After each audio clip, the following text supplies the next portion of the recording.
សួស្តីអ្នកទាំងអស់គ្នាថ្ងៃនេះខ្ញុំមកបង្ហាញអំពីX-Double Wow Mic គឺជា speaker ស្ដាច់ Portable Bluetooth speaker គឺជាស្ដាច់ speaker តែម្ដងបងប្អូនអ្នកគ្នា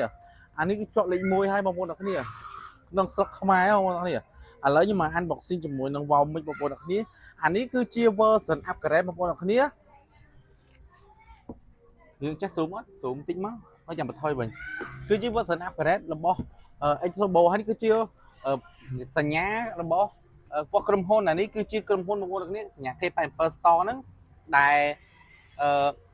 នាំចូលដែល K-Paper Store បងប្អូនអ្នកគ្នារបស់ក្រុមហ៊ុនផ្ទាល់តែម្ដងបងប្អូនអ្នកគ្នាបាទអញ្ចឹងយើង unboxing មកហើយអានេះគឺជា version upgrade ច្រៀងពីរោះមែនតើបុកបាសចាក់ងុំល្អមែនតើបងប្អូននៅធ្លាប់ទិញទៅដឹងហើយមិនបាច់និយាយឲ្យច្រើនទេអានេះ micro របស់វាបងប្អូនអ្នកគ្នាអែមសាហាវជើងនិយាយវ៉ាវហើយបំពាក់មកជាមួយនឹងខ្សែរបស់វាក៏ទំនើបដែរបងប្អូនអ្នកគ្នាឥឡូវខ្ញុំឲ្យបងប្អូនអ្នកគ្នាមើលបងប្អូនអ្នកគ្នានេះបងប្អូនអ្នកគ្នាមើលណាចិត្តបានឃើញហើយចិត្តឃើញហើយអូ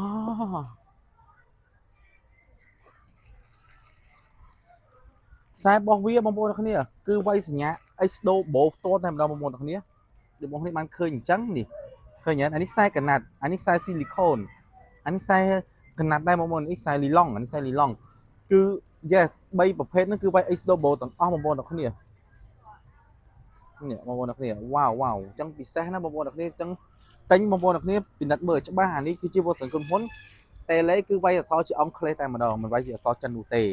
បាទវ៉ាវអញ្ចឹងយើងនៅក្នុងកលេចមួយជាមួយនឹង speaker បងមួយទាំងអស់គ្នាហើយបញ្ជាក់មកក្របនេះគឺគេកំងបាត់ហើយបងប្អូនអ្នកគ្នាអញ្ចឹងធ្វើការដឹកជញ្ជូនឲ្យគេផ្ទាល់តែម្ដងចុំយ៉ាធំយ៉ាយ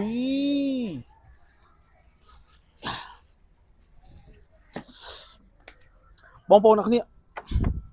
នេះគឺជា version របស់ក្រុមហ៊ុនបងប្អូនអ្នកគ្នាដែលមានអាចរនេះបងប្អូនអ្នកគ្នាអានេះ version upgrade របស់ក្រុមហ៊ុនណាតាំងពី version upgrade មកវាមានទាំងអស់បងប្អូនអ្នកគ្នាអានេះរបស់ក្រុមហ៊ុនហើយហើយមកពាក់ជាមួយនឹង serial code នេះបងប្អូនអ្នកគ្នាពិនិត្យមើលច្បាស់បាទស្ដាច់អានេះគ្មានណាគេតន់ប្រគូបច្ចេកមួយវាឈ្នះនោះទេសំលេងមួយគូឈ្នះរៀប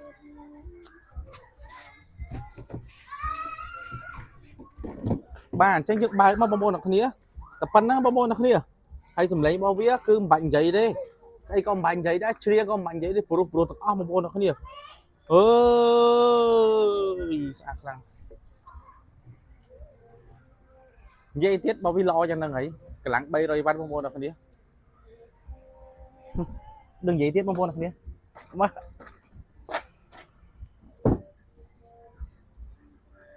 ដឹងនិយាយទៀតបើវាប្រុសយ៉ាងហ្នឹងហើយដឹងនិយាយថាម៉េចទៀតបានទេបាទបងប្អូនអ្នកគ្នាបាយបិទ